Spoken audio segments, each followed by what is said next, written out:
Right Pawan, అప్పులు తీసుకోవాలి కానీ చాలా తక్కువ వడ్డీకి ఇచ్చే సంస్థల వద్ద తీసుకోవాలి. ఇది ప్రస్తుతం రాష్ట్ర ప్రభుత్వ యోచన. ఇదే విషయాన్ని సీఎం రేవంత్ రెడ్డి ఇప్పటికే అధికారులకు స్పష్టం చేశారు. జాతీయ ఆర్థిక సంస్థలు బ్యాంకుల నుంచి కాకుండా అంతర్జాతీయ సంస్థల నుంచి రుణాలు ఇప్పించాలని ముఖ్యమంత్రి కేంద్ర ప్రభుత్వాన్ని కోరారు. అంతర్జాతీయ ఆర్థిక సంస్థలైతే తక్కువ వార్షిక వడ్డీలతో రుణాలు ఇస్తామని ప్రస్తావిస్తున్నారు. ఈ ఆలోచన మంచిదేనని ఆర్థిక నిపుణులు కూడా అభిప్రాయపడుతున్నారు.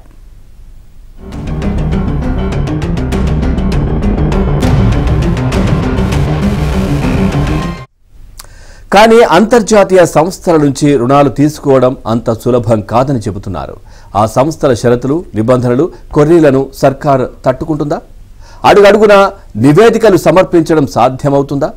మౌలిక సదుపాయాలకు కాకుండా ప్రభుత్వ పథకాలకు మళ్లించే అవకాశాలు ఉండవు కదా అన్న సందేహాలు వ్యక్తమవుతున్నాయి.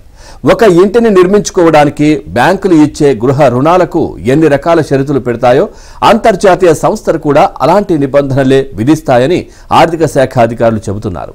ఇలాంటి రుణాలను దేశంలోని కొన్ని రాష్ట్రాల్లో తీసుకుంటున్నప్పటికీ తెలంగాణ ఆవిర్భవించిన తర్వాత రాష్ట్ర ప్రభుత్వం వీటి జోలికి వెళ్లలేదు.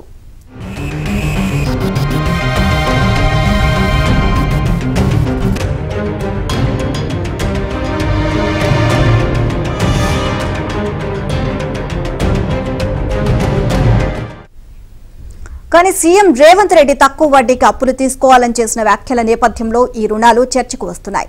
ఏబిఎన్ ఆంధ్రజ్యోతి ఎండీ వేమూరి రాధాకృష్ణకు తాజాగా ఇచ్చిన ఇంటర్వ్యూలో జైకా, ఏడీబీ వంటి సంస్థల నుంచి రుణాలు ఇప్పించాలి అంటూ కేంద్ర ప్రభుత్వాన్ని కోరుతున్నామని రేవంత్ చెప్పారు.